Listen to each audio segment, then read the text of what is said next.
Hello, team. Welcome to another ATP Geopolitics video with myself, Jonathan M.S. Pierce, and Greg Terry, Greg Terry Experience co-stream. Yes, I've sir. Thank you, already, brother. Welcome to everybody over here.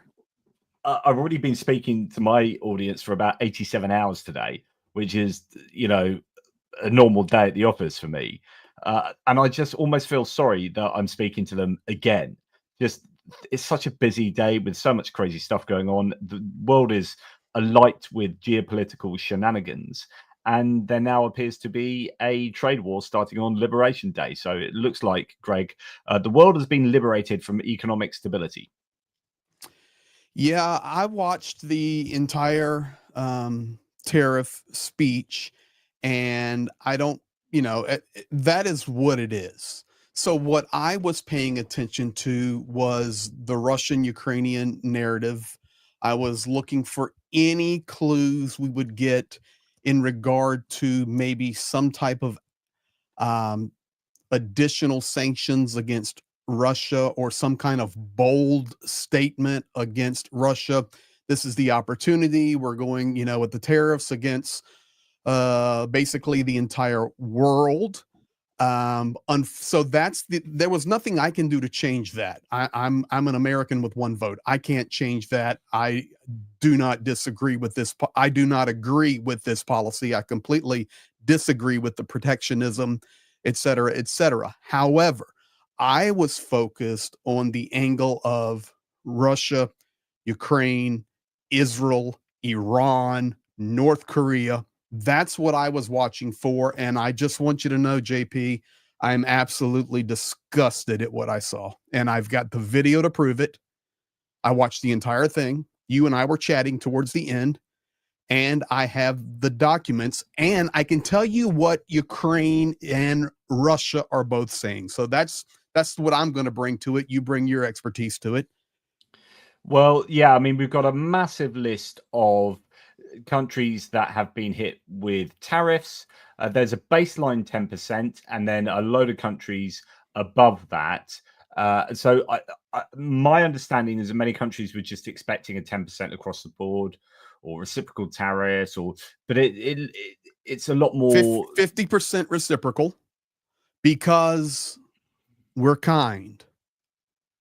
We're kind and we're so generous. So it's 50% reciprocal. I think drop some things kicking in like the auto 25% at midnight tonight Eastern Standard Time. Additionally, the others will begin April the 9th. So you have the full list there. This was actually handed out. It was on cards. It was, he had the one little chart he pulled up from the Treasury Secretary and talking about it and got the wind blowing and all of this jazz. The issue I have here, even with a 10% tariff across the board, is on this very extensive, long list with nations on there that are extremely small and not very important, not about their offer to humanity, but what they offer economically to the global big picture. Very small nations. Ukraine is on the list with the 10% tariff. Russia is not. Russia is nowhere on that list. The defense that, well, Russia are already sanctioned, well, Iran are sanctioned, and Iran are on the list. Interestingly, North Korea aren't. So Russia and North Korea are exempted. Obviously, there's not a lot of trade going on with North Korea, so I could understand why they forget them, because they are like to the hilt sanctioned. But it just seems weird that Russia isn't. There are some, there are many companies still working in Russia. I presume there are certain things Russia can export. I don't know, actually.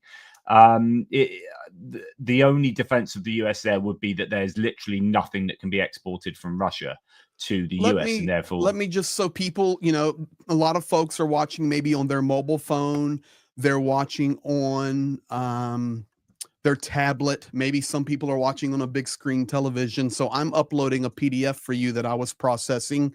If you want to pop that up, this will just let people see one thing. I've got a red circle here, so I need to push Can I that. I've just done an AI search. Yes, Russia still exports goods to the United States, though trade has decreased significantly. The main exports, including chemicals, precious metals, and metals.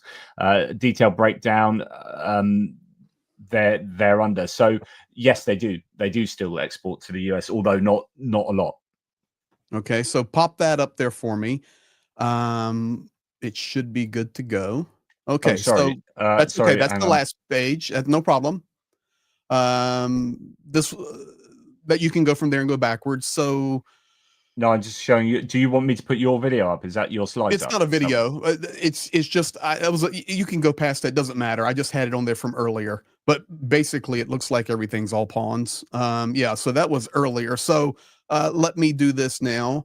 So you can see the list of nations here, and this is what Johnny was showing. So the only reason I'm putting this up here, you can see at the top of the list, China was 67% incoming at 50%. We'll be going back 34% at them. The EU coming against US at 39 because of the goodness and the kindness of America and the generosity, go back at 20%, et cetera, et cetera. That's the lot. That's what he was stating. But you continue. I mean, you see this list of nations, and we've already talked about Russia not on there. We dispelled the argument, well, maybe because there are already sanctions. No, but Iran is under sanctions and they are on this list.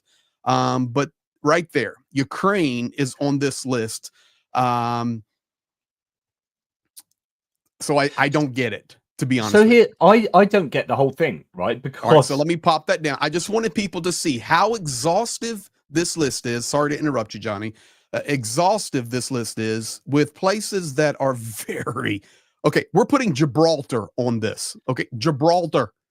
Okay. Yeah, I mean, well, Gibraltar is a British territory. I used to live there, funnily enough.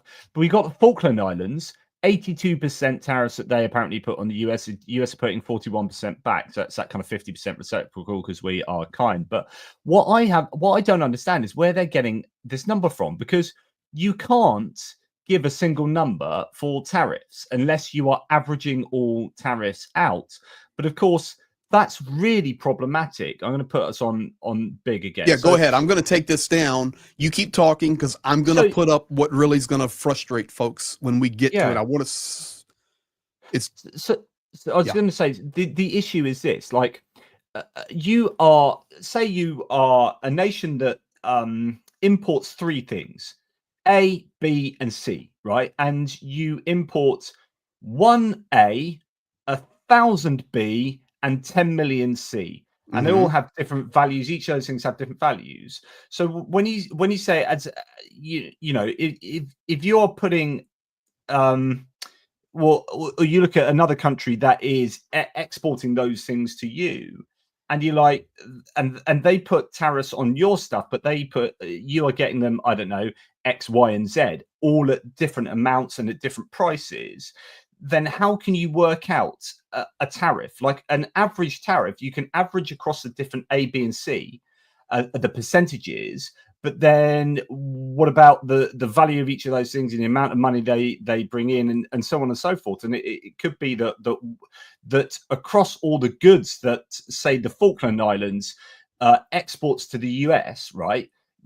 Actually, they have only 10% on C, which they export an absolute shed load of, and loads of money. But then, 90% on A, and they only sell one of those, and it's only worth $2, right? So the point is that a single number for the tariff doesn't make any sense. Now, maybe I'm being, really simplistic here, but I think they must have pulled these numbers out their posterior, and then they are just putting tariffs at this kind of arbitrary level back at all of these countries. There may be people who watched the entire hour, or most likely did not. I did. I sat right here at my desk and I watched the entire hour because I hope people please do not take this the wrong way. Me watching this video and listening to this declaration is not going to change what the Trump administration is going to do in regard to the tariffs. It's imminent. It was incoming. This is what they're going to do. Okay. but I was listening for anything pertaining to Russia, Ukraine, Iran, Israel, Belarus, North Korea. Okay. Of course, Belarus is not on the list as well, by the way. So the only in regard to the Houthis, well, they decided, and the conversation, man. So these Houthis decided to shoot at some of our boats. So now we're just showing them what it's really like. And, and I'm just sitting here going, okay, fair enough. You shot at our boats. We're going to go after you. Fair enough. It's just, there was more said about a Houthi missile than Ukraine being wiped off the planet and the cooperation with the evil empire of Russia. So today was a win for Vladimir Putin. Massive. Of course, he's going to love the chaos. This is Let me tell you something. Absolutely what he wants. He is dancing right now in the Kremlin. Dancing, and I'm going to prove it to you, in my opinion. I'm going to prove it to you when we decide to play this little video clip. I know you wanted to say something. Markets are tanking, and you talk what you want to talk. I'm reading some Ukrainian news right now, and I can give you what they're saying from Ukraine right now. I just wanted to, you mentioned Israel, and I just want to give you a bit of a sidebar with Israel, right? So yesterday, Israel removed all tariffs on US goods, right? Ahead of today's announcements, expecting there to be no Israel on the list, right? So they removed all of the US goods from their own tariff list. And today they still received a 17% reciprocal tariff. Israeli economic officials are stunned by the US decision to impose a 17% tariff. We are in shock. Quote, we are in shock. We were sure that the decision to completely cancel tariffs on imports from the US would prevent this move, but it didn't happen. And that's coming from Amichal Stein. And in fact, here we have that quote and a letter here. I can't read Hebrew, unfortunately. But that was about the removal of all of the tariffs yesterday on American goods. Economic officials in Israel are in complete shock over the Trump administration's decision to impose a 17% tariff on Israel. Yeah, absolutely in shock there, because the US didn't kind of reciprocate on that, and they've still whacked massive tariffs on Israel. So it's just pretty crazy there. And what you are hearing from the kind of Trump surrogates is this is the classic line, or as, in fact, Trump said it himself, not his surrogates. He said it himself in the speech, Greg. He said that this is going to raise $6 trillion.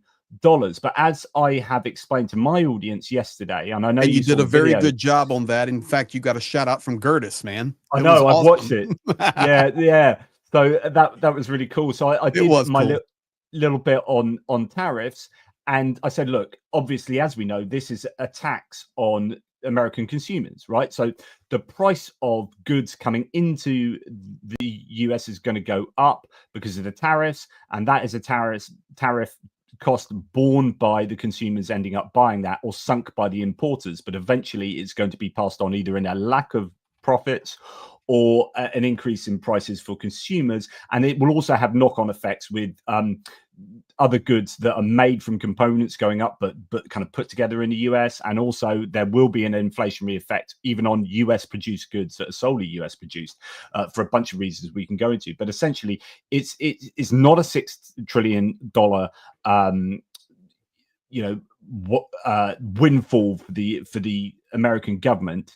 It is exactly what CNN here is saying, which is Americans will pay $6 trillion for Trump's tariffs, the largest tax hike in US history. That's the way to pause there. You're in the UK. I'm in the United States. Mm-hmm. Two statements were made during the hour. I listened to the whole thing. I tortured myself. That eggs have just, it's a miracle of God how much eggs have reduced in price. Okay. Not at my grocery store. Okay. I don't know what grocery store he was talking about, but not at mine. Additionally.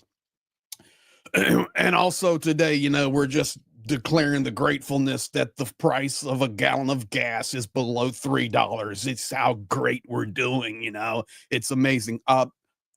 My closest gas station is about 300-400 meters from my house. Of quarter mile, guys. $3.49 at my gas station. So I don't really understand. And this confirms or lends credibility to what you're saying. And that is this. He just throws out numbers. He has no clue what he's talking about. But the problem is, he's the president of the United States. You can't just throw out numbers. Yeah. You're the president of the United States. Now, I can tell you right now, coming in from Ukraine, European Commission President von der Leyen to make statement at 6 a.m. Kyiv time following U.S. tariff announcement. Additional things coming in from the White House, Trump to declare national emergency over national and economic security concerns related to U.S. trade deficit. And so say that again. So sorry. This is coming in. This is coming in 19 minutes ago. So has Trump declared a national emergency over national and economic security concerns related to U.S. trade deficit? That, I'm sure, is permission to do all sorts of autocratic stuff, Greg.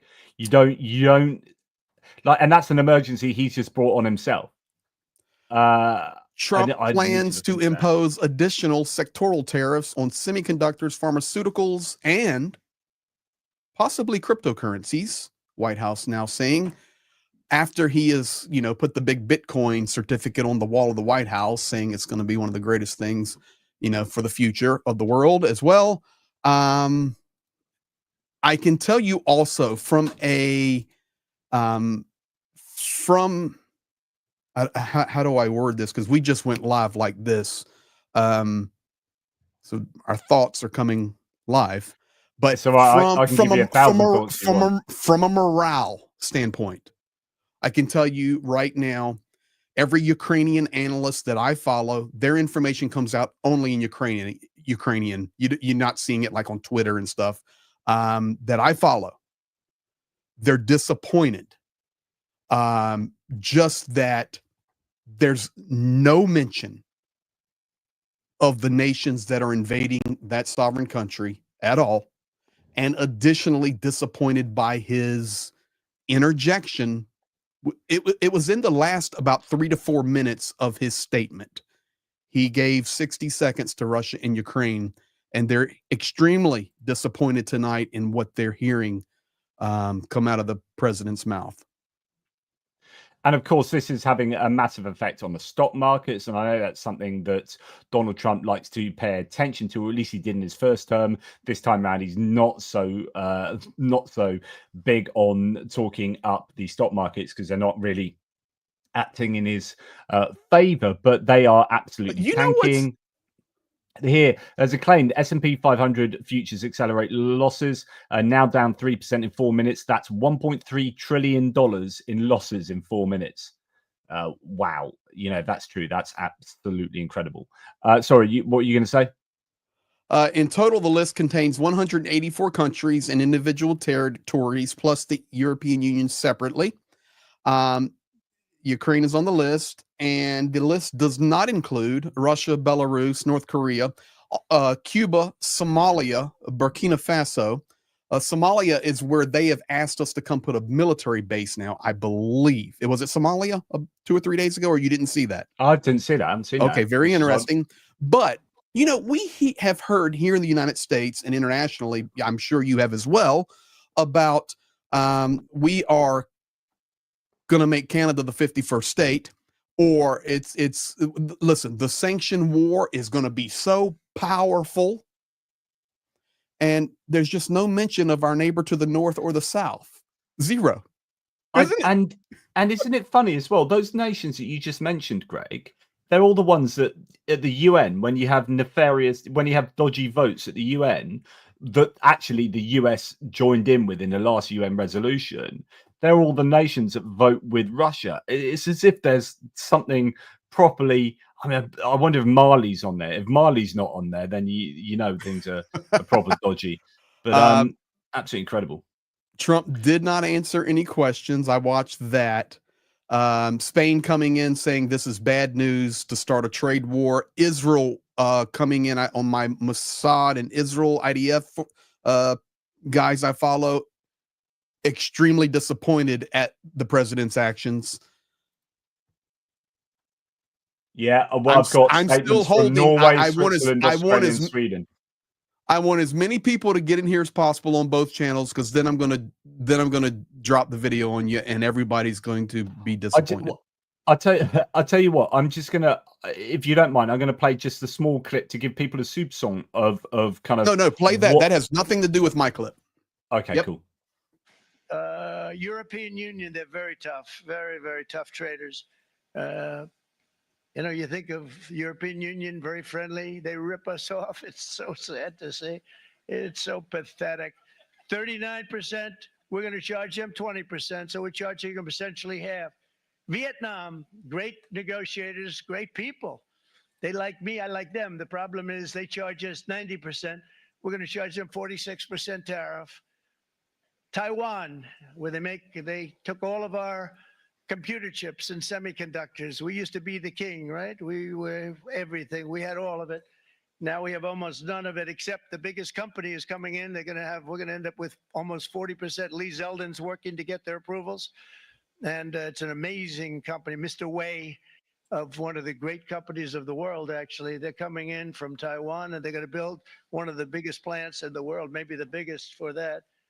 He can't obviously remember the name of that company there, interestingly, but a couple of things that I think are interesting. You got Vietnam there, and they, I'm sure there's an awful lot of Nike clothes and whatnot that are just about to shoot up in price.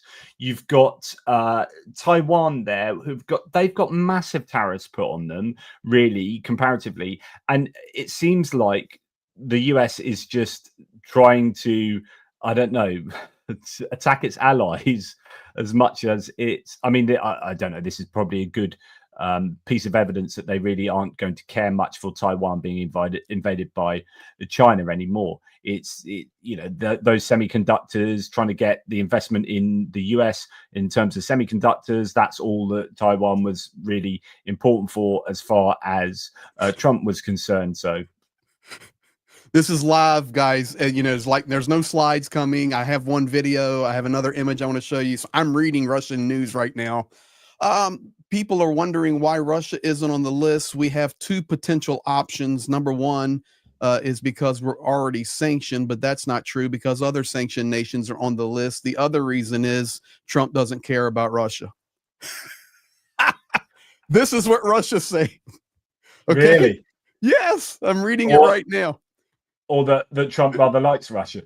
It's the other way around. The meaning is it doesn't matter. It doesn't matter. This is what Ukraine is doing. Put this image up. I put a haha JPEG. So Ukraine boosting their morale. They've already taken these images and they're starting to have a little bit of fun with it, because there's nothing else they can do. So reciprocal tariffs coming into the cities of Chernihiv, Ivano-Frankivsk, Dnipro, Mykolaiv, Ternopil, Poltava, Vinnytsia, Chernihiv, Cherkasy, Mironograd are at these percentages. Fortunately, the U.S. is going to discount the reciprocal tariffs back to the cities of Ukraine. So, I mean, listen, but this is not the pinnacle of our live tonight. The video's in our back pocket. So I want to say thank you for everybody jumping in here, because this was definitely unplanned. I was watching the video live of President Trump's tariff announcement, and as I was watching it, Johnny and I started to chat in the background, and I said, "Are you watching this?" He goes, "I'm reading it." I said, "Well, I'm watching it." And then we got to the end of it, and I said, "Man, you have to see this video." And I know it's late in UK, but I'm going to go live. And of course, he goes, "All right, mate, let's go live." And so we pulled this stuff together really quickly. So thank you for jumping in here. Well, the reason I said that, because we had just finished watching episode 4 of season 3 of Reacher.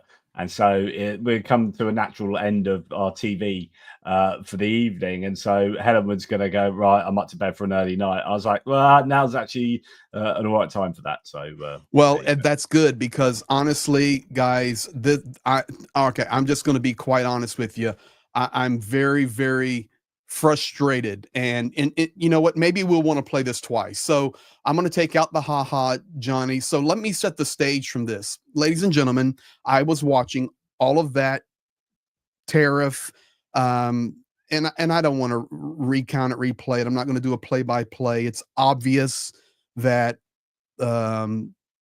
Donald Trump does not have understanding of what is happening, the way he speaks. It's just that's his shtick. That's what he does. But, and I'm completely against it, by the way. But I am absolutely disgusted at what you're getting ready to see. And unless you watched the tariff video and waited until the last literal 2 to 3 minutes, he was done. And it was just an interjection. Johnny, you haven't seen it, have you? No. Let's get Johnny's reaction. Even some of the fake news, can you believe it? Which in this case, hopefully isn't fake. For having done more in that time than any other administration in the history of our country in the first 100 days. I think we've had an amazing in terms of what we've done, what we've gotten accomplished. I'd like to see if we can get that war ended and another war from not starting in the Middle East. We have to get Russia. They're losing 2,000 on average, 2,500 people a day, young people, soldiers, Russian. Think of that. 2,500 through some days, but on average, probably over about a 1 week period, it's 2,712, they say. They're losing those soldiers. They're dying. They're being decimated. And they're not from our country, but they're from other countries, but they're human beings. They're from Russia. They're from Ukraine in this period, most of them. And we're going to get it stopped. It's a senseless war that would have never happened if I was president, and it shouldn't be allowed to go on. And I think we're being given good cooperation by Russia and by Ukraine, but we have to get it stopped. It's humanity. It's humanity. It's a terrible thing. This will be a very big moment. I think you're going to remember today. It's going to be... it's done. Now he's talking about how great he is again. Honestly, so I did a video the other day on Trump's speech, like literally the linguistics of his speech, right? You might be interested to watch it, Greg. And that was the perfect example of the stuff I was talking about. So he interrupts himself all the time. He has half-formed thoughts. He and we'll talk about the details in a second, mate, because that's insanely hilarious, but bad and just all sorts. I don't know whether to laugh or cry. No. You okay? Yeah, or get angry. But he has these half-formed thoughts that tumble out of his head, and he ends up interrupting himself with the next thing that comes into his head. And he switches subjects in the sentence all the time. So you don't know what the it he's referring to is, because in the last sentence, it was something else, but then it's something new. And actually, there's just a load of chaos. And what happens, Greg, is that when we watch Trump, and journalists do this, and they've been accused of sane washing, is that they translate his words into acceptable English and then write that in their newspaper reports. And what we do when we listen is we translate what he says by getting the general gist of what he says. So what you do is you watch that and you come out that going, the war is terrible, lots of people are dying, right? And that's a conclusion you come out with, which is, I guess, like a viable bona fide conclusion. But actually what he really said there was a complete mess, and it was full of just disinformation or misinformation, because I don't think he's maybe doing it on purpose. I don't know, sometimes he does, but there I think he's just got a head full of mush, and he's coming out with different things. Like I'd quite like to play a bit of that again if I can. Okay, one second before you do that, because one of my great moderators, and I have the best team on the planet, as you have on your channel, the best team on the planet, Pyro Kurt saying, Greg, please don't show that video again. So we are going to show it one last time. But I want to preface it before we show it. Okay. And secondly, Blonde Bombsheller, I have no idea how to turn on slow chat. So I will learn that before we do another live stream. We're growing and thankful to everybody. I've never even heard of slow chat. So, you and me both, mate. Yeah, so I will learn it. I will learn it. But thank you for everybody. Channel's growing like crazy. And thank you for being here. And thank you for trusting us to break this down. Okay. Well, I'm not sure we can break this down, because this is before insanity. you play it. I want everybody to listen to me, please. You're going to hear what is in his ears. Okay. This is what you have to look beyond. It's what is in his ears and what is circling in his brain and the rhetoric and the propaganda that he is being fed. He just regurgitated it, and he made a horrible mistake. And I'm calling him on it right now. And you need to not miss what he said. You need to not miss it. I'm a native redneckian American speaker, and I heard that New York, Florida, it came out of him. Where he sees this war going came out of him. Who he values came out of him. His understanding of the reality of this war came out of him. He has no concept of the numbers. And you will listen again and you will hear Russia, young Russians. And yeah, some Ukrainians for a bit longer. Yeah, so it was weird because it's because he in his mind, I'm sorry, Johnny, in his mind, Lugansk, Donetsk, Zaporizhia, Kherson are Russia. He's bought it. And he wouldn't even know those names either. But of course not. But he some talks Ukrainian. He talks entirely about Russians dying, as you say. And then he kind of goes and Ukraine too at the end, and then throws. It's just we'll listen to it and just try and pause. Please, everybody, especially if you're not like used to hearing like American English all the time, and maybe you're an English speaker in Europe, or Johnny, he's a UK, he's the Queen's English. Okay, you really have to listen closely after he talks how bad it is for Russia. His little interjection about Russia and how he talks about their geographic location. It's in there. So just listen again. Which in this case, hopefully isn't fake, for having done more in that time than any other administration in the history of our country in the first 100 days. I think we've had an amazing in terms of what we've done, what we've gotten accomplished. I'd like to see if we can get that war ended and another war from not starting in the Middle East. We have to get Russia. They're losing 2,000 on average, 2,500 people a day, young people, soldiers, Russian. Think of that, 2,500 through some days, but on average, probably over about a 1 week period, it's 2,712, they say. So it's all such a mess. It's like they're losing 2,500. So that's like an average. No. And then he goes, and then he goes, well, actually on, that's Sundays, and actually it's 2,712 coming on the average, on a week. It's just, what are you saying? It's just it's a complete mess. You keep listening. And notice so far, no mention of Ukrainians. No. Losing those soldiers, they're dying, they're being decimated, and they're not from our country, but they're from other countries, but they're human beings. They're from Russia, they're from Ukraine in this period, most of them. Stop. And so they're from Ukraine in this period. Most of them. And then the key bit is most of them. So then he started off saying 2,500, 2,500, 2,712. Russians, and then he goes, and these are people from other countries, most of them are Ukrainian. Like, it's just insanity. Like, the man is riffing, but he's so poorly prepared. And I just go back to people like Fiona Hill. If you listen to the interviews of Fiona Hill, she's fascinating to listen to. She's been on phone calls with, when she was national security, on the National Security Council under Donald Trump. She was on phone calls with him and Putin. She's got really interesting insight to say. She says that the meetings he would go to, he was unprepared, just deeply unprepared for meetings.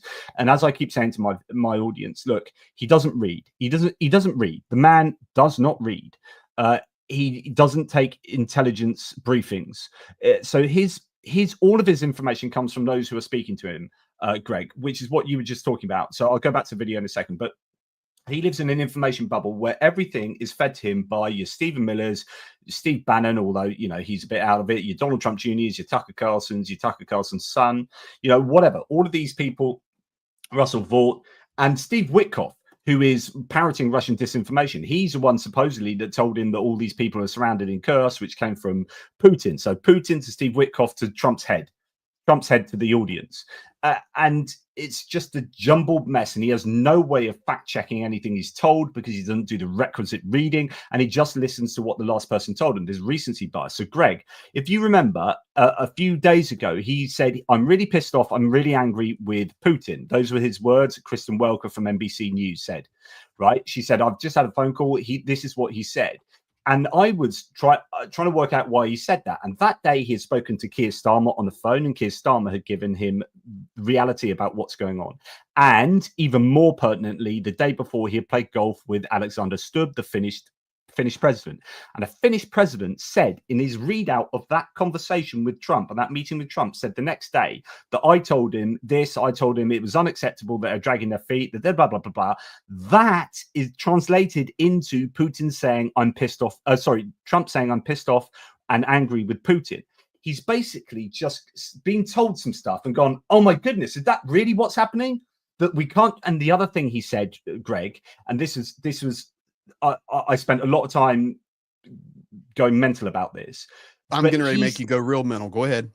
He said apparently Alexander Stubb, what he reported of that meeting playing golf was that Trump asked him whether he could trust Putin.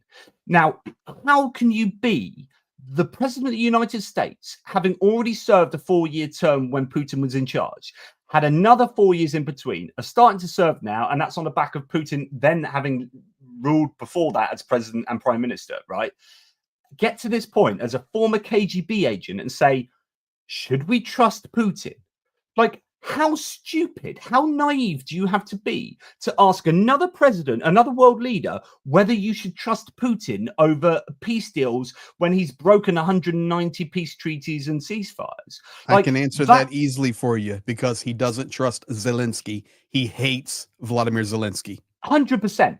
100%. Now, second, but the fact that he doesn't understand who Putin is and has to ask another leader is you gotta go deeper, man. You gotta go deeper. Are you ready? I'm going to hit you with it right between the eyes. He's a coward. 100%. Donald Trump is. Because he called the Sunday morning NBC reporter and says, I'm pissed at Putin. 12 hours later, and that's NBC. 12 hours later, he drops a truth or a tweet or whatever it is on Truth Social about Christian Welcome. Evil and fake NBC News is. You're talking about complete bipolar activity. So he doesn't even have the cojones to come on a video or on some type of audio and say, I'm pissed at Putin. No, he has to do it through a third party anchor that's not even Fox News, because he doesn't want them messed up. He does it through NBC, and then 12 hours later, he comes out and smashes them. That's what you have to understand. And then today, you have the cherry on the top, man. That video we played, he will not call Vladimir Putin out publicly at all. To this point, it's just not happening. Now, let's take it a step further. We're talking, ladies and gentlemen, about Liberation Day for America. And I'm an American. Okay, it's Liberation Day. Okay, whatever. On the very day he announces reciprocal tariffs, and out of the goodness of the hearts of American generosity, it will only be at 50%. And by the way, we're going to not put Russia on the list, even though they're sanctioned, but Iran's on the list and they're sanctioned. And, I believe that, hey, it was like 2 days ago. I told Iran, I'm just going to blow you off the face of the planet. So, they're on the list. We're just going to bomb your complete, it's public. It's on the news. He'll say that. Okay. Right now, Treasury Secretary of the United States temporarily lift the sanctions on Kirill Dmitriev, who is Vladimir Putin's one of his top negotiators, the Treasury, who has been sanctioned since February 2022. And we will temporarily lift those sanctions on Kirill Dmitriev so that he can come to the White House and meet with Witkoff. Big question I have, what on earth is that? And secondly, where is Marco Rubio? So he is, I mean, the fact is they're not talking about Ukraine and the peace negotiations. They're talking about trade deals. So Dmitriev is the economic cooperation guru in the Kremlin. The sort of person, by the way, who will just eat Steve Witkoff for breakfast. Steve Witkoff is a billionaire golf playing real estate mogul that has no knowledge about Russia and Ukraine, and is a complete, I think, a naive noob when it comes to this kind of activity. He's just the wrong person for the job. It is just a case of capitulating to Russia to get the goodies, to get those rare earth minerals and hydrocarbons, and start doing trade. I mean, going back to Kristen Welker, there was what he said about Kristen Welker and NBC shortly after that phone call where she said he was pissed off, and I think he was just a bit embarrassed to have that said out in public. He is an absolute coward. Okay, absolutely right. Okay, now I go back to the video clip we played, and we don't have to play it anymore to. Well, I don't know. It's a senseless war that would have never happened if I was president. Okay, stop. I don't know where it's gone. There we go. Oh, there it is. Okay, so hear me out on this. Yeah. Hear me out on this. Yes, Rubio was at the speech today. He was sitting down front. That is correct. That's where Marco Rubio is, sitting down front. We heard in this speech, this statement here inside this day, all the misinformation about the war in Ukraine. Definitely, in my opinion, a very pro-Russian narrative there. And I think that's fair to say. And if you wonder where he is getting his information from, the United States of America, and I'm repeating this again, but we have to understand it.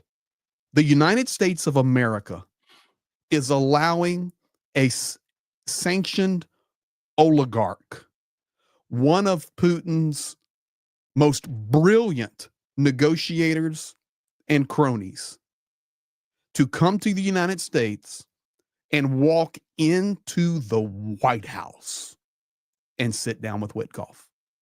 And if there is not something wrong with that, it's incredible. Then we really have a much bigger problem.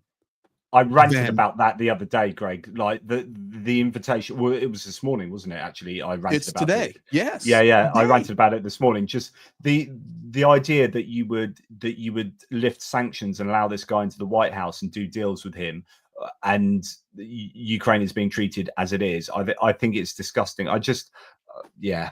So to finish my thought there, when you hear Donald Trump make statements, 2,500 a day, those Russians, and it's going to be Ukraine. Well, it's like whatever he said there, that little phrase is, for me, was geographical.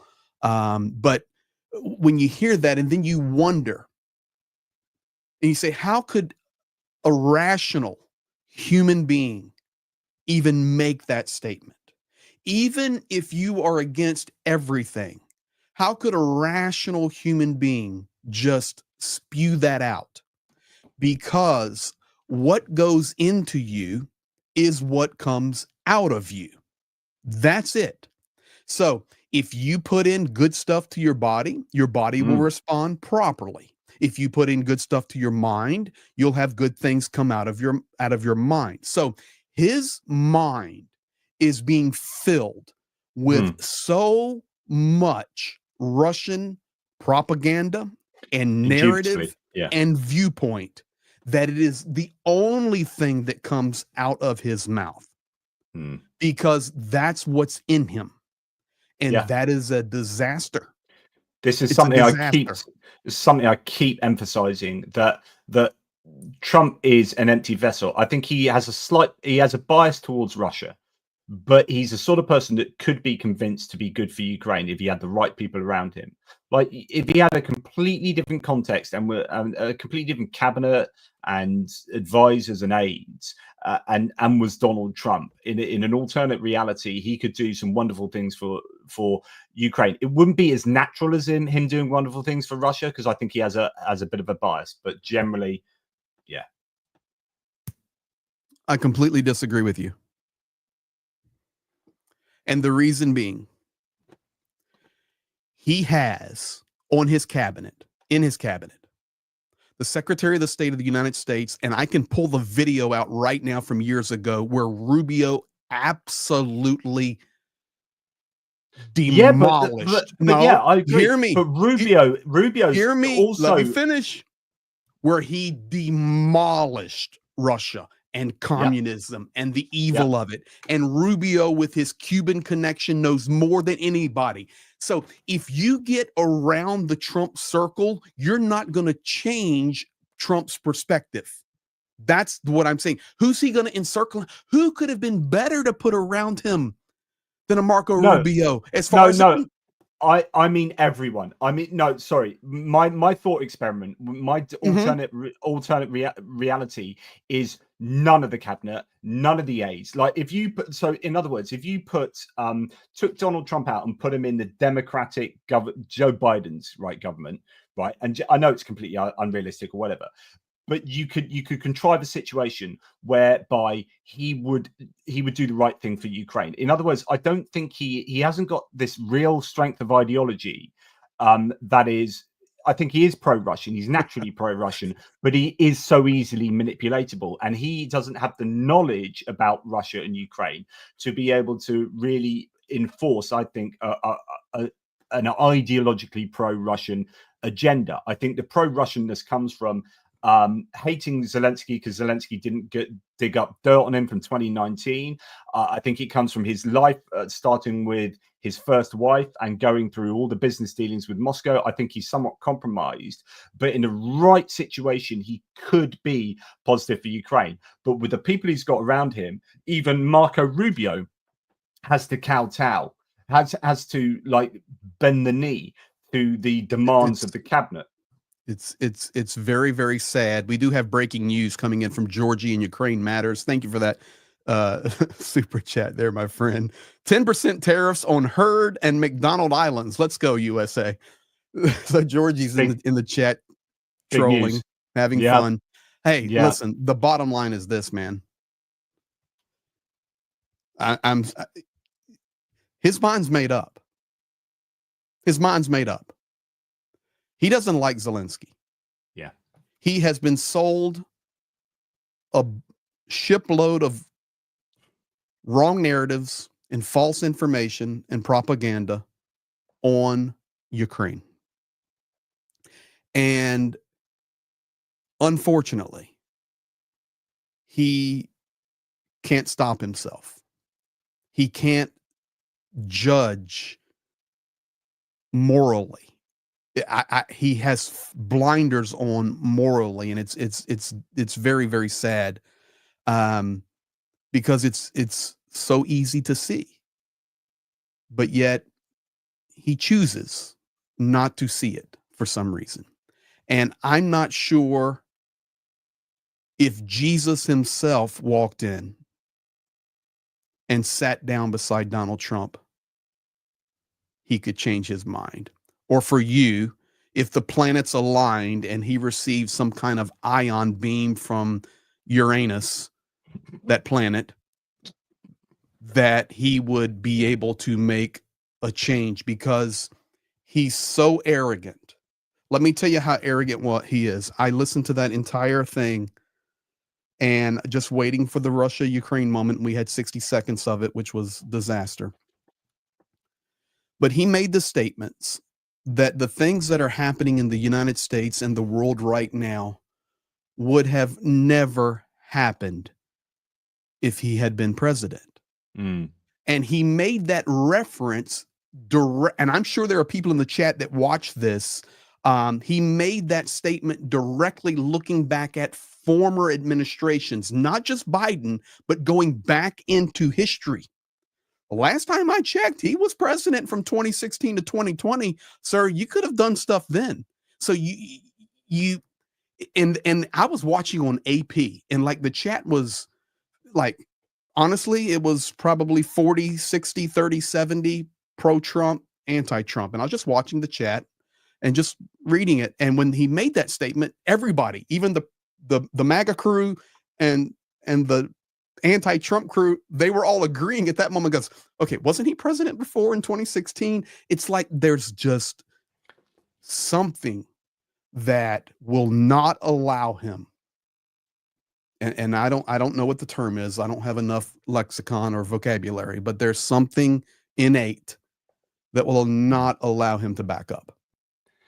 I hope it changes. So yeah, he that's Roy Cohn was big on him never admitting he was at fault, never taking moral culpability for anything negative, etc., etc. So that's definitely something that's been drilled into him. And also, I think part of his narcissistic personality disorder. I find it interesting that the chances have now gone up to 50% that there will be a recession in the US this year. So that's the latest poly market interpretation of the data. Just a bit of a reaction. I'm going to play you from some of the sort of business news. This is NBC. Market reaction after hours. I've never seen anything like it. This, I think, fair to say, is worse than the worst case scenario of the tariffs that many in the market expected the president to impose. You laid out a number of the percentages there, and there's some question of how the administration calculated the percentages that they're responding to in each of these cases. Are they adding in value-added taxes? He talked about, non-tariff barriers as well. So I think while many were hoping that this would eliminate uncertainty, there's going to be more uncertainty in the market. And from those watching policy tomorrow on, well, if countries push back on how these non-tariff barriers were calculated, will there be wiggle room here? Exactly when do these go into effect? How quickly are companies going to have to adjust their pricing? So many questions. And there's just a massive lack of clarity. I think it does so much of what's going on at the moment does appear to me like amateur hour. Like when you look at what's going on with Russia and Ukraine and the negotiations. I mean, you got Steve Witkoff, Mike Waltz, and Marco Rubio, and you put them up against Lavrov, Ushakov, and Dmitriev. You just think this is amateur hour, right? You guys are going to get torn to pieces. And then you just look at some of the Pete Hegseth and Tulsi Gabbard and Kash Patel, and I just think these aren't serious people. These are just anti-woke, like culture wars people that have been born and brought up in the culture wars. Like, well, not born and brought up, but they spent the last 5 years just getting really angry about all the wrong stuff and not really knowing what to do when they're given positions of power. You know, Don Bongino and these kind of right-wing podcasters who are more but like reactionary, kind of like, oh my goodness, going on about trans issues. Yeah, okay, let's have a discussion about that down a pub. We can talk about the intricacies of whatever. But if that's really all you're worried about when you've got into the position of determining all of the policies for the government at the moment, then you're in the wrong job. And it gets pretty scary. I don't know if you've seen this today. Sorry, I've just banged on loads here. But the one more thing I want to show you. And you do that, and then I've got a comment coming for you. Chat's rolling over here that to me nails it, and I'll share that with you in a minute. This is not really to do with Trump's tariffs or anything, but this happened today in a select hearing, a committee hearing in Congress today, and I just found this absolutely staggering. The state of affairs of where the United States is at the moment. I'm going to leave you, and I'll yield back a little bit of my time. A direct quote from Joseph Goebbels. It is the absolute right of the state to supervise the formation of public opinion, and I think that may be what we're discussing here, and yield back. Gentleman yields back. With that, the representative from Texas, Ms. Johnson, is recognized for 5 minutes. Thank you so much, Mr. Chairman. I want to respond to what my colleague from Texas just said. When you're quoting Joseph Goebbels about the role of state in the public debate, we have a big problem. Isn't that right, Mr. Quitz? I mean, that's alarming as hell to me when that becomes the gold standard of Hitler and all that was going on in Russia, in German atrocities during World War II, when that becomes the quote of this hearing. I'm going to leave you. Hitler and just absolutely incredible. Joseph Goebbels was a literal Nazi and one of Hitler's closest allies.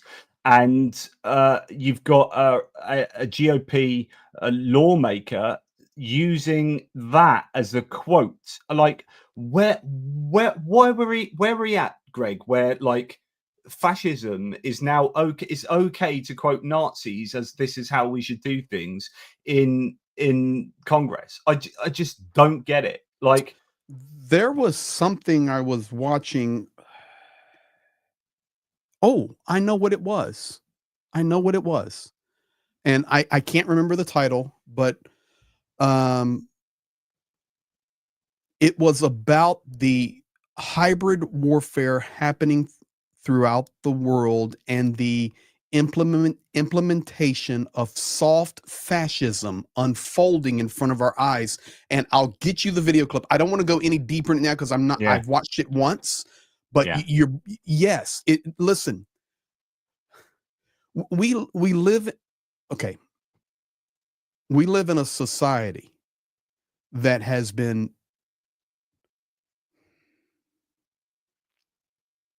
I'm trying to choose my right words. We've I can't even put it in the words. We've been lulled into this. We've been lulled into this for decades.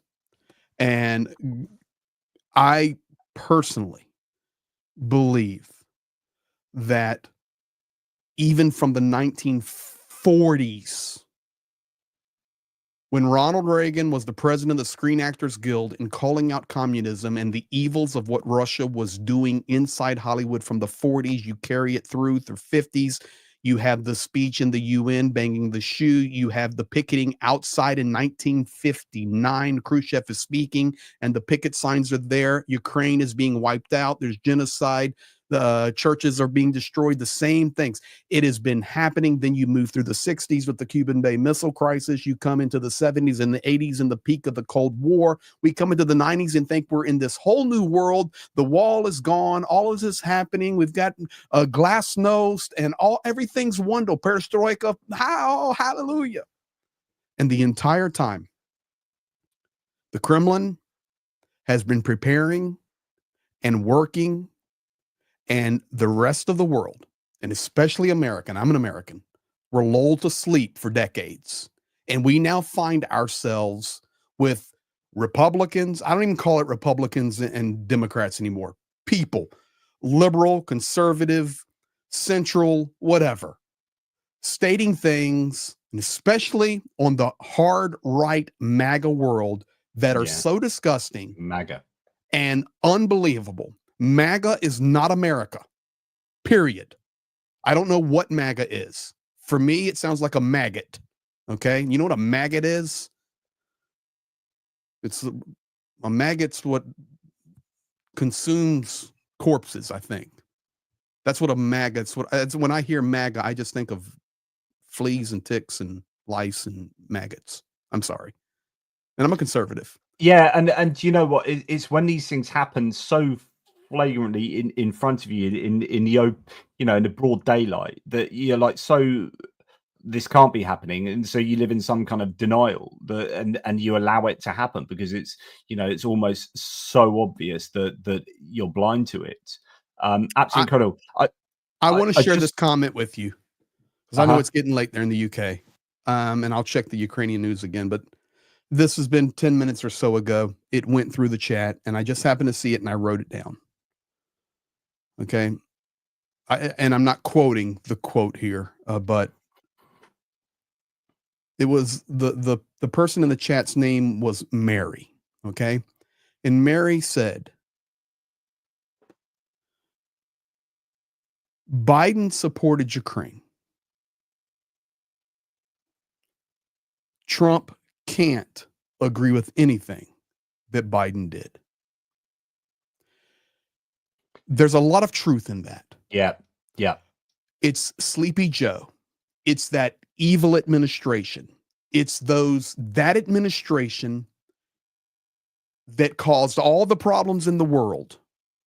It was Joseph Biden who had at least the cojones to stand up in front of the camera and say, Putin's a butcher.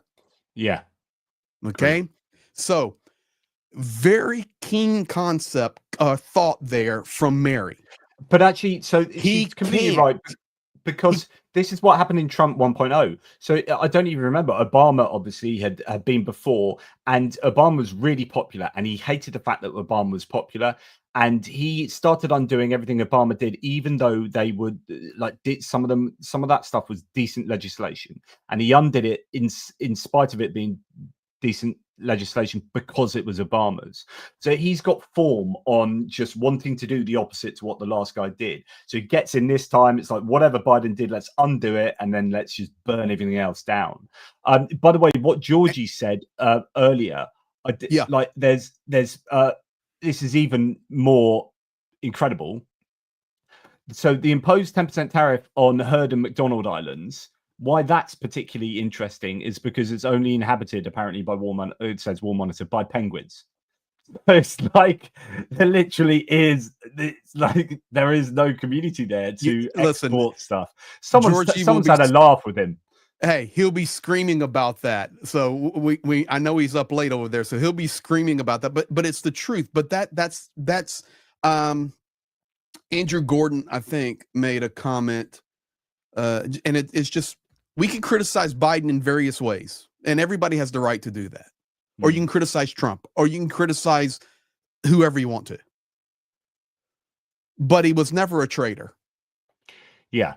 And it's, unfortunately, man, I am embarrassed for the statement that Donald Trump made at the end of that tariff Liberation Day, whatever. But I'm really disappointed tonight for my Ukrainian friends and those heroes that are fighting for us all, who have to listen to that. And believe me, they've heard it. They have heard it. And it's not about the tariffs. It's not about Ukraine even being on the list for the 10%, and Russia's not on the list. That's nothing. And even about islands inhabited by penguins, that's hilarious, but it just shows the ignorance. That's not what Ukrainians are struggling with tonight. What Ukrainians struggle with tonight is that 60-second clip. It's all about Russia. Well, that's the Trumpian perspective. I wonder as well, that $6 trillion amount that Trump gave, I wonder whether it's got anything to do with this number, which is 5.8 trillion, which is what's going to be added to the deficit if the Senate instructions go through, the rumored Senate instructions, which is all about doing a tax cut for the rich.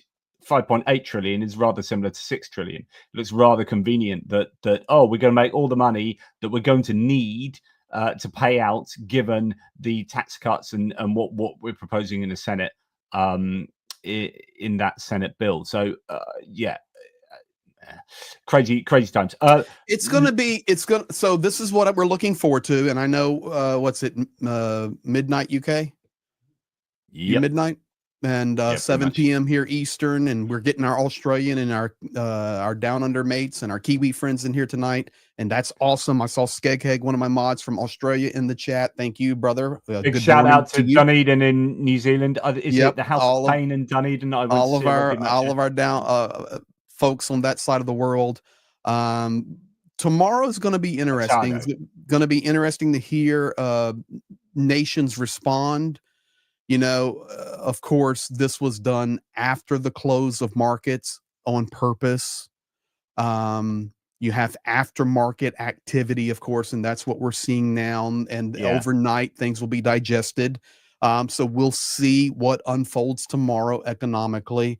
But the bottom line is, it's going to be interesting to hear once this. I mean, you realize it's midnight in UK. It's 2 a.m. in Ukraine. It's 2 and 3 and 4 and 5 and 6 and 7 a.m. in Russia. All of this is going to be digested. It's middle of the night over there, and going to be interesting to see. I can't wait, and I will share it. I'll translate it. I'll get it out there as soon as I hear it. I can't wait to hear Zelensky's, if he responds to this. That statement was ugly. And I'm looking forward to hearing how European Union responds. And I'm looking really forward to seeing further response from Israel, because they're not happy tonight. So it's going to be an interesting day tomorrow. Scott Bessent, who is the Treasury Secretary, said in an interview with Fox, Russia was not included in the list of countries that were subject to tariffs because the US does not trade with Russia. The country is currently under US sanctions. Whilst that is true that they are under sanctions, they do trade with them, as we found out to some degree, and there are other countries that are sanctioned that were on the list. So it's just okay, weird. Maybe they're just not very. We've got a lot of people watching, so let's be fair. Johnny and I physically looked that up right before we went live. The United States did it while I was live. Yeah. Oh yeah, right at the beginning. There is some trade that happens right now between the United States and Russia. It's a fact. Secondly, the argument about the reason they're not on the list is because they're already sanctioned is invalid. Iran is already sanctioned. They're on the list. So if that's your argument, A, there's no trade. There is some trade. B, they're already sanctioned. Okay, so is Iran. So all that's trying to do, they're trying to cover their rear, because there's some very unhappy people right now. Yeah, Canada, Mark Carney said, we are going to fight Trump's tariffs with countermeasures. Canada will respond to the US tariffs on Thursday. So, yeah. Mate, I'll tell you what, something, yeah. Before we do that, and we'll close out. I was watching, okay, so my mother-in-law is 81 years old, and she loves watching the news. And then I'll go up and tell her, what are you watching the news for? She goes, well, that's what I do. I'm 81. And I said, listen, all you got to do is ask me and I'll tell you. She goes, so we're having fun with her. But as I walked up last night, I was hearing an interview, and this is very good that people need to hear. I was hearing an interview of the owner of a Ford dealership in Dearborn, Michigan. So you're talking about the home of Ford Motor Company, and it's conservative. And the reporter asked, the auto tariffs that are going to be coming and America only, what are your thoughts on that? And he says, I've owned the dealership here in Dearborn since 1982. Older gentleman. And I'm conservative. I love my country, but our administration is clueless about what they're doing. They have no idea what is inside my Ford vehicle. And the cooperation that happens internationally. He says, we are no longer an American economy.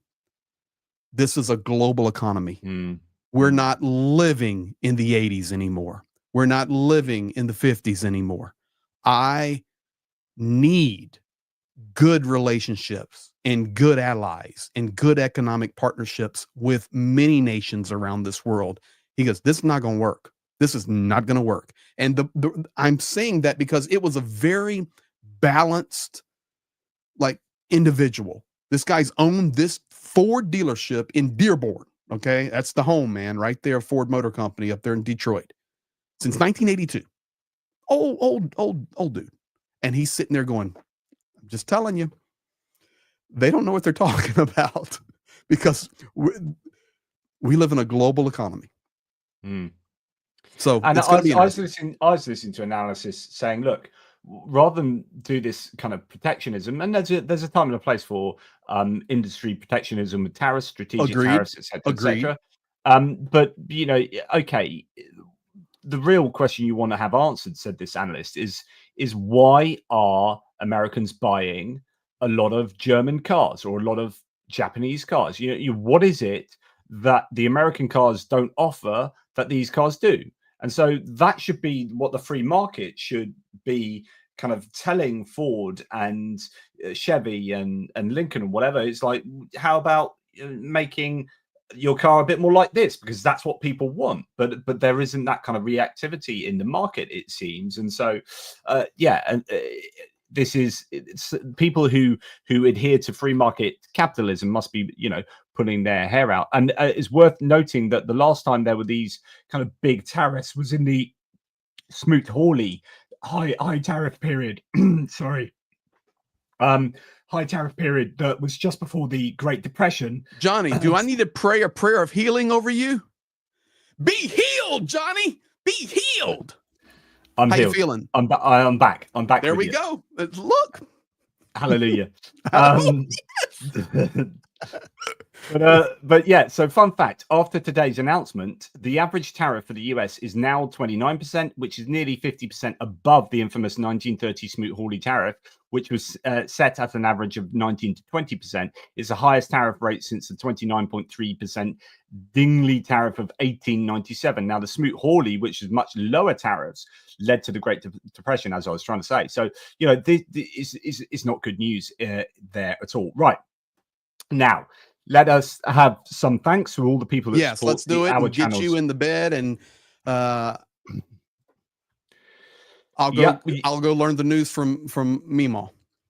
So we have your Petra Olsen, the Giving Up Smoking's Swedish non-smoking initiative, and just let's have some encouragement. I mean, Petra, who's also went through some very difficult health issues there. Big hug to Ukraine soldier and heroes. She's been around forever, supporting Ukraine on various platforms, and gave up smoking, put the money she was spending in cigarettes towards Ukraine. So that's a legend right there. Absolutely. And bit of ice hockey parlance here from Canada. Elbows up. The great skit that Mike Myers did. I don't know if you've seen it, with Mark Carney. They've done this advert for Mark Carney's Liberal Party with Mike Myers doing, it's a real pro-Canadian. It's a lovely little advert. Anyway, it's all about elbows up. Dunk on you, one of yours. Yes, one of my mods, and also he's connected to Ukraine there with friends. And I think cousins. Slava Ukraini, Trump is pure evil. Thank you, Dunk, and the gifting of the memberships. Thank you, guys. Dunk is always so faithful. Loves Ukraine. Camila Matson, Swedish Kroner 65. How is this going to end? It's crazy. Yeah, it is crazy. We live in unprecedented times. But I would say this, guys, don't be discouraged, because you can make a difference. You're making a difference by participating, sharing, liking, commenting, fighting, standing. Everything you do all around the world, you're making a difference. And if you don't think you're making a difference, the next time I'm there on the front lines with the soldiers in Ukraine, for example, I think I'll just do a live stream, and you can just see them smile and say thank you, because they are so encouraged by how many times have they said it? We feel it. We feel it. Absolutely. So we're very important. Thank you, Ray Blaze, again. Thank you, Johnny Nevregard from Norway. That's for you. That is the Norwegian island dweller. And Ida, one for me. Some Norwegian love coming in tonight. My grandmother's name. Michael Vucher, saying it's time for me to have a talk with Greg about China. You do that, Michael. You have a chat about China. Look forward to it, Michael. Thank you. Kevin Forst, thank you very much for your ATP Geopolitics memberships there. Super kind. And Kiwi John, terrific to see the spray tan that Trump uses. My goodness, does he not use listen, it a lot? no. Go back to Kiwi John. You guys haven't seen the meme out there I think it's JD With the Vance Cheetos. with the bag of Cheetos, and he's Yeah, wiping yeah. the Cheetos. That's spray brilliant. tan. That's brilliant.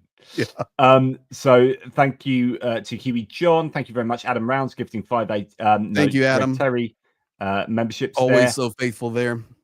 Yep, that's where Georgie was in there earlier. Ukraine with 10% tariffs on herd in McDonald's Island. Let's go. Long live the Penguins. Long live the Penguins, and that's not Pittsburgh. I think they do have. I mean, they've got a pretty good welfare system, those Penguins, and I do. Well, they dress well. They wear tuxedos. This is very good. F Oink gifting 20 Greg Terry memberships. Hungarian support for Ukraine out the wazoo with the best name. Oink.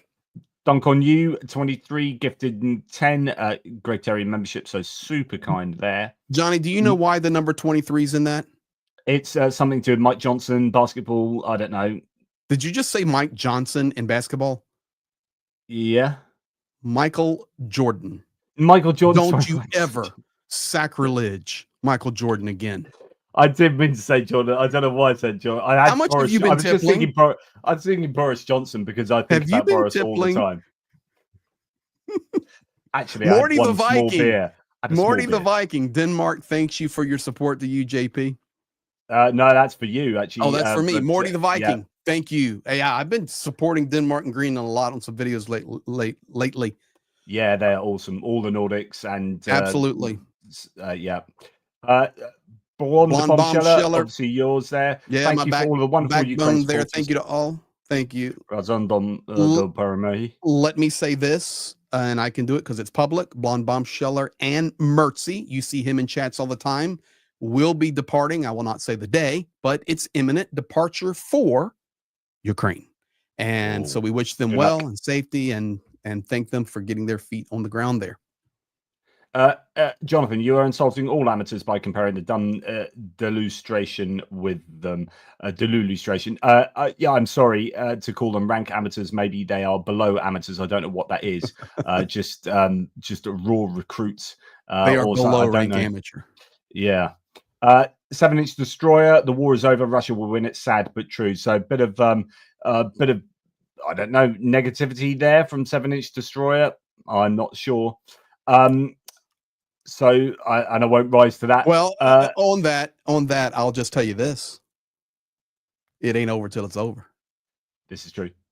I think that was Starship on the No Protection album. For those who know their "It Ain't Over Till It's Over," if you know your 80s rock. Well, also today, big shout out to Val Kilmer, who passed away today, and reminds me of the tombstone. You know, don't give up, guys. And Johnny, I'll be your Huckleberry. Thank you very much, my good man.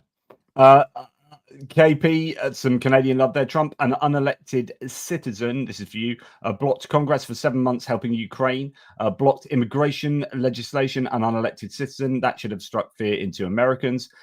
Yeah, but they kind of were up for that at the time, some of them. So, okay, let me give you some insight. And I know we're closing out on Americans if you're not from the United States. There are just a lot of Americans that have been lulled to sleep and pay zero attention to what's happening. I'm telling you the truth. And then they wake up and they're boiling mad. And that's just some perspective. Honestly, I'll just compare it to Ukraine, where I spend so much time. A Ukrainian informed versus an American informed, not even close. Ukrainians are much more informed about reality, current events, news, politics, everything. It's just a fact. Sorry. Another one from Ray Bay. So thank you very much. As an LGBTQ member who is supposed to be ending Western civilization, Trump is stealing my job. It was really funny to read. Thank you very much, Ray Bay. It was really funny to read about the Wisconsin Supreme Court judge election that took place yesterday. Well, now 2 days ago, maybe actually now, UK time. Susan Crawford running against Brad Schimmel, and Musk was piling loads of money into Brad Schimmel, and then Susan Crawford won by 11 points. Elon Musk was saying this is such an important election that if it honestly, the future of Western civilization hangs on this election. Then Susan Crawford won, and he was like, actually the most important thing was voter ID got put through in that election. It's like, no, you were just saying it was like the end of Western civilization, and now it's not. Anyway. Pyro Kurt Brubaker, one of my mods, also from out west. Slava Ukraine, glory to the heroes, and pyrotechnician. Awesome. You see, I've got some horsepower. You do. Pyrotechnician. Bell Ogilvy, gifting 10 Greg Terry experience memberships. As far as I remember, that's Arizona rolling in the house. Yeah, well, I was saying last time that we've got a defender playing for Portsmouth Football Club who's got the surname Ogilvy. So whenever I see Bell Ogilvy, I just think Pompey. But there you go. Lag Monster, I do enjoy vengeful pettiness against the US these days. Just replace my spell checkers with British English rather than American English. Cheers from Denmark. I was talking to my missus about boycotting earlier, and if there's going to be this movement to boycott, say, US goods, which is, a lot of people are favoring at the moment. The problem in the UK is we don't have all that much US stuff. Generally, like food stuff, we don't really import a lot of American food. Cars, we don't really import a lot of them either. Although we could say Ford, but there are, Ford factories all over Europe and whatever. It's become, as you said, this kind of multinational global supply chain situation. What we do, however, take a lot of are American services. And when you look at the tech industries, where Netflix, Amazon, both as shops, platforms, Microsoft, basically you can't go online now without essentially buying into American services. And it's very difficult to boycott American services. That we would essentially have no TV, no internet, no computers, really difficult. So I wonder where McDonald's, Starbucks, that kind of stuff. I want to just finish off, Greg, with what I almost said at the beginning here, and I said this on Facebook earlier on, but I would expect, and this is quite a big call, this is a pretty big prediction for myself, I would expect you to see Trump bomb Iran fairly soon, because there's nothing like rallying a very unhappy electorate. There's nothing like having a war that gets people to rally around a flag. So when you see stuff like this, that we hear that Iran closes its airspace in preparation for a war against the US, says Mayor, citing these countries' government. Iranian forces are ready for any development, and are putting the entire army on its highest level of readiness. When he saw the other day a video filmed under Iranian underground in those long tunnels full of missiles. Why did they release that footage when we hear that there are 7 stealth bombers now in Diego Garcia? They are not there for shits and giggles. They're not there to do some insanely expensive training mission. They're there because they are probably going to bomb Iran at some point. And so I think my prediction, Greg, is that you might get a distraction of a war against Iran imminently. JP, I love your bald head. Listen to me. I completely agree with you. Now, that message that was coming out earlier. So guys, you guys that are in here on my channel or on Johnny's, my background. So I do a lot of following there in the Middle East. I work in 38 nations. It's just Ukraine and Russia have been my focus since '94. But the reality, a lot of work in a lot of these crazy places like Pakistan and the Middle East, African nations. It's going to happen. And I agree with you. And it's going to be multifaceted purposes. One will be to rally around the flagpole. Number 2, it will be to take out any nuclear ambitions they have. Mm-hmm. Thirdly, it will be to make a statement, listen to me, against Turkey, because Turkey is wanting to come into Syria, and no matter what, Turkey and Israel, not good. Okay, they have animosity toward each other. Turkey's wanting to come in closer to Syria right now. We're seeing all of the destabilization with the marches in Turkey because of the mayor and all of that jazz. But that's not even the biggest part. Russia and Iran are due to sign another agreement within the next couple of months. This came directly from President, dictator, evil one in chief staff, top terrible guy on the planet, Vladimir Putin.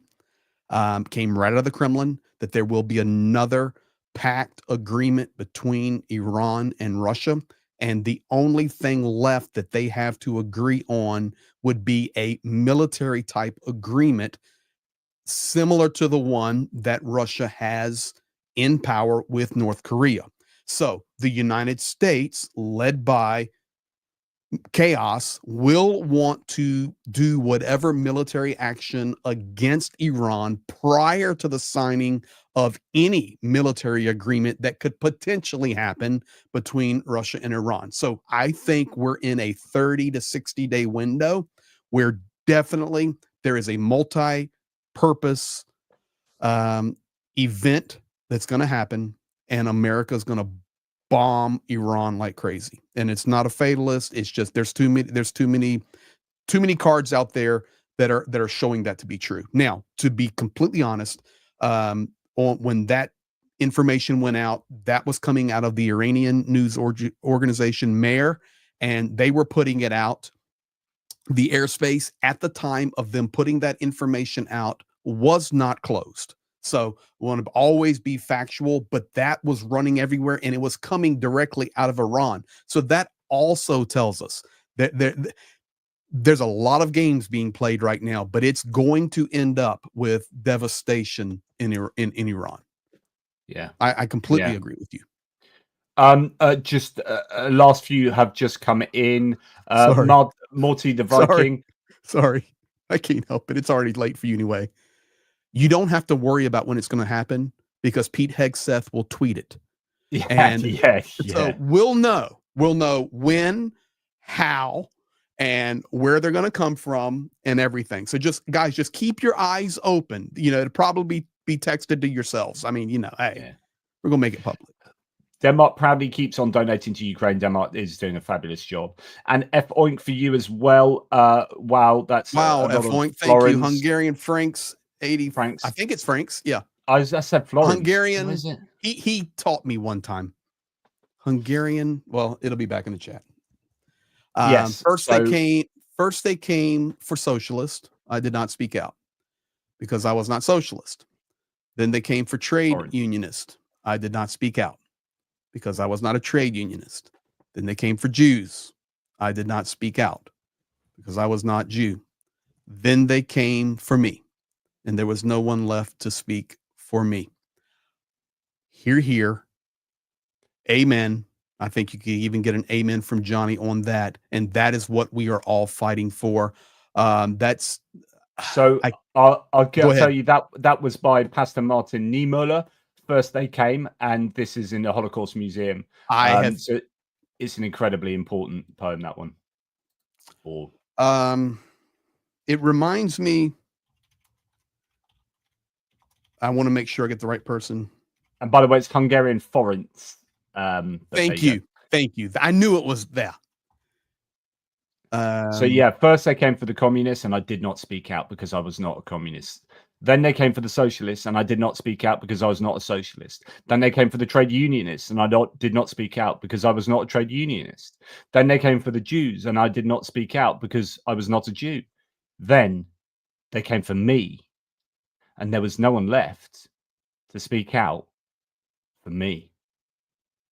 So we don't speak out for people among us who are in our out groups, who, we aren't members of that demographic, then, it might get to the point where then no one will speak out for us when we are the one being persecuted. So, anyway, that was that. A few more. Ole Nielsen, I think the mood for Ukraine it would be much better if Hollywood made a blockbuster film in Ukraine. It's an interesting point. I've talked previously about there needing to be a cultural not a project, I don't know what the word is, a cultural attempt to reach people culturally, particularly in the United States. So because most of Europe, we're fine with supporting Ukraine, give or take, but you want to look at somewhere like the US, where you got annoyingly a 50-50 split, or actually it depends what survey you look at. There are some surveys that see it much more positive as that. But that's where you need, I would agree. I mean, it's too early to make Hollywood film about, I think, an ongoing. I don't know. There are some Ukrainian films that have been made and there are short some really film powerful ones. You know, the one about Mariupol, and I can also tell you there are independent filmmakers. Like I think of I'm gonna do some collaboration with Dylan Burns. He does a lot of really good videography from the front, and I think he had one just come out on Kherson and the Human Safari. So give that a shout out. You can check that out. But there for sure needs to be more. I will say this. Today I went and got a haircut, and very cold here in Pennsylvania today, and raining and just nasty. And I was running out the door, and I threw on Pete's jacket, and it stays right here. And I said, you know what? I'm wearing Pete's jacket today. So I threw on Pete's jacket, and you know, it's got all the shrapnel holes in it and all them, all of his patches, and ran down to my barber. And it was a wonderful experience, because I come in with that Ukrainian jacket on, and they go, "Man, Greg, you still fighting for Ukraine?" I said, "Absolutely." And everybody in the barbershop says, "Well, we do too. We hate what's going on. We do too." And you know, I encourage people, because I know, you know, America's a big place, and a lot of people, a lot of huge cities and different states and different cultures and different viewpoints and all of that. But I will tell you this. I travel all over this country, and I have never, ever one time seen a Russian flag flying in anybody's front yard. I've never seen a bumper sticker that says "honk if you love Vladimir Putin," but I have seen tens of thousands of Ukrainian flags and bumper stickers and tractor trailers painted with the yellow and blue, you know, "honk for Ukraine." So we're here, man. We're here. Just don't give up. Keep fighting. Edmund Burke said it. All that's necessary for evil to triumph is for good men to do nothing. And I am thankful for every good man, woman, boy, and girl here together. We're all doing our part, and we will overcome. Absolutely. Well said, my man. Last couple of things to mention. I keep saying that Trump just called Russian soldiers great people and wants to help them because they're losing 2,500 a day, not Ukrainians, not civilians, Russian soldiers. He also slapped 0% tariffs on Russia, but 20% on one of the biggest allies, Poland. Let that sink in. So there's some really interesting kickback coming, and spot on kickback coming from a number of places. And then this one I just think's fascinating, something to end on. So as well as the list of tariffs, there was a list of money, currency manipulators, and there was punishment for, there's all sorts of things going on. Trump listed Ecuador as a currency manipulator, even though Ecuador's currency is the US dollar. And so I don't know, it's probably just another example of just rank amateur behavior from the administration. Anyway, everything that Greg said is spot on there, and I agree with it wholeheartedly. Thank you, JP. Sort of just to confirm, you know, that last little topic we covered, Reuters coming out just a few hours ago, military confrontation seems inevitable if no new Iran nuclear deal, France stating. So it's there. It's going to be, I don't think we've seen anything yet. And that's very bad to say, but this is where we're at. So, well, lot to see what comes. Sorry to interrupt you, but you know, the Witkoff meeting there with the sanctioned one, and international response tomorrow, markets, Zelensky's response, and we'll be here. So thank you guys. I'll leave you with Adam Kinzinger, the former Republican congressman, saying he tariffed penguins, but not Russia. Got it. So I think that's what we can say. Like, we got it. We beat him to it. Well, they've got. Well, you know, you got to remember. You got to remember them penguins. They wear nice tuxedos and they're looking good. There's been many documentaries made there on the Discovery Channel, you know, about those penguins. So you know, it's just come on, they're ripping you off. The trade with the penguins has just not been fair. I'm making it fair now. Where you think they get all them tuxedos from? It's from the American taxpayer. We've put tuxedos on every penguin on the planet, and today we're not doing that anymore. And for my European friends that will get this reference, Pingu. We are going to sanction Pingu the penguin. It was a great little children's penguin show. Anyway, Thank you, brother. Any last words? Thank you. Thank you, everybody, for jumping in here. Really impromptu stream. Johnny, thank you. I think we covered it well, and we'll see you guys tomorrow. Yeah, absolutely. Take care, everybody. Slava Ukraini. Thank you to all the mods. You guys are awesome. Always. Yep. Toodle pips.